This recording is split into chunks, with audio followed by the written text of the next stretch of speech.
కడప జిల్లా పులివెందుల నియోజకవర్గంలోనే చెరువులకు నీళ్లు ఇవ్వకపోవడం గల కారణాలను ఎంపీ వైఎస్ అవినాష్ రెడ్డి పులివెందుల డిఈని వివరణ కోరారు. ఈ సందర్భంగా ఎంపీ మాట్లాడుతూ గండికోట, పైడిపాలెం, పీవీఆర్లో పుష్కలంగా నీళ్లు ఉన్న చెరువులకు నీళ్లు ఇవ్వకపోవడానికి ఇబ్బంది ఏంటని ప్రశ్నించారు. 2 నెలల నుండి చెరువులకు నీళ్లు వదలాలని అధికారులు కోరుతున్నప్పటికీ పట్టించుకోవడం లేదని మండిపడ్డారు.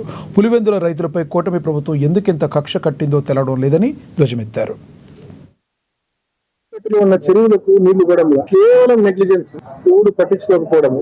ఎన్నోసార్లు ఫోన్లు చేసినాం, ఎన్నోసార్లు రిక్వెస్ట్ చేసినాం, కానీ ఎవరు పట్టించుకునే పరిస్థితుల్లో ఈరోజు మరి డిఈ ఆఫీస్ కు వచ్చి, దినాల బ్రాంచ్ కెనాల్కి సంబంధించిన డిఈ ఆఫీస్ కు వచ్చి ముఖ్యంగా ఎర్రబెల్లి చెరువుకు, భూమగడపల్లి చెరువుకు సత్వరమే నీళ్లు ఇవ్వాలని చెప్పి మనవి చేయడం జరిగింది. ఒక్క ఎర్రబెల్లి చెరువు అనేది ఈ మధ్య మీరు వీడియో కూడా చూసి ఉంటారు. ఎర్రబెల్లి చెరువుకి ఇస్తే కన్నా దాదాపు దాని బెనిఫిట్ 10 గ్రామాలకు ఉంటుంది.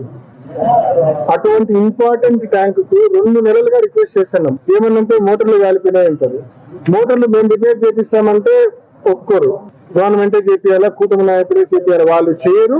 మనం చేసే వాళ్ళని మనల్ని చేయలేరు. సో మెయింటెనెన్స్ అనేది పూర్తిగా దూరంగా ఉంది. మోటార్లు రిపేర్ అయినాక ఇంకా వదలండి అంటే ఇప్పుడు ట్రాన్స్ఫార్మర్ కాలేదు అంటారు.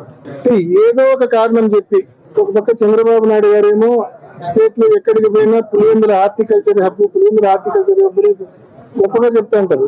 కానీ పులివెందుల రైతులకు నీళ్లు ఇవ్వడానికి మాత్రం మీరు వేషాలు లెక్కిస్తారు. ఇంత ఇంపార్టెంట్ కాన్స్టెన్సీ, మొత్తం హార్టికల్చర్ సాగు మీదనే డిపెండ్ అయి ఉన్న ఒక కాన్స్టెన్సీకి నీళ్లు ఇవ్వకపోతే రైతుల పరిస్థితి ఏంటి?